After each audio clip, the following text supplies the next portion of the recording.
My name is Alvin Toe. Today is July 16, 2017. Today I'm going to be talking about four tissues. The first tissue I'll be talking about is the epithelial tissue, which are large sheets of cells covering all the surfaces of the body and the lining the outside of organs.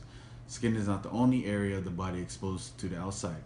Other areas are airways, the digestive tract, the urinary, and reproductive systems, which are lined by epithelium. This tissue is highly cellular, with no extracellular material present between cells. The function it provides is the body's first line of protection from physical, chemical, and biological wear and tear. Many epithelial cells are capable of secretions and release of mucus. Epithelial tissues are classified by the shape of cells and number of cell layers formed. Cell shapes can be squamous, cuboidal, or columnar. The number of cell layers in the tissue can be simple epithelium, which is more than one, stratified epithelium, which is the basal layer of the cell that rests on the basal lamina, and pseudostratified tissue, which is a single layer of irregular shaped cells that give the appearance of more than one layer. The next tissue I'll be talking about is the connective tissue, which supports and connects other tissue. It surrounds the muscle cells to the tendons that attach muscles to bone. Protection is a major function of the connective tissue in the form of fibrous capsules and bones that protect delicate organs and the skeletal system. Specialized cells in the connective tissue defend the body from microorganisms that enter the body.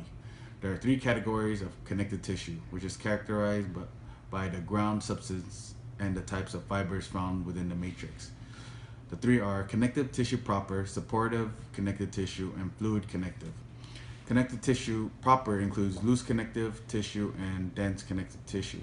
These both have a variety of cell types and protein fibers suspended in a viscous ground substance.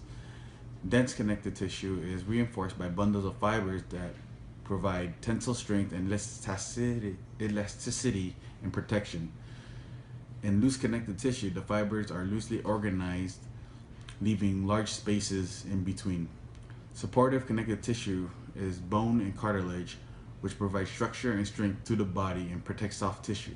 In the bone, the matrix is rigid and described as calcified because of the deposited calcium salts.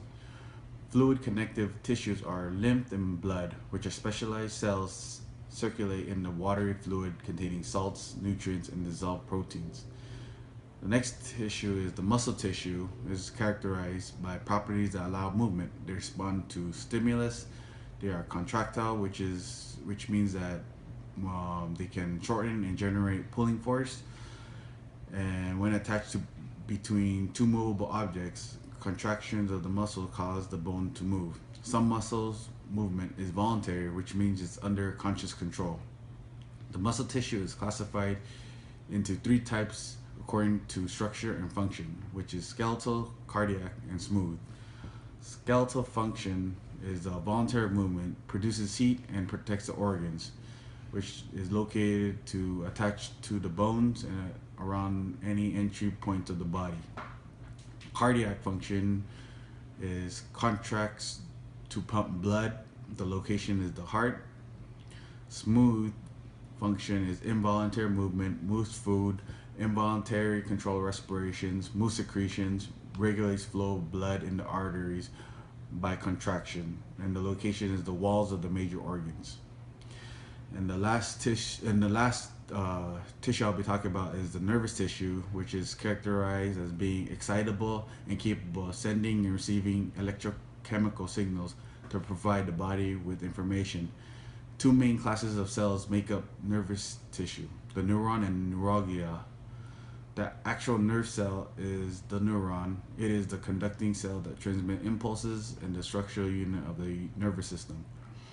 Neurons spread information through electrochemical impulses called action potentials, which are biochemically linked to the release of chemical signals.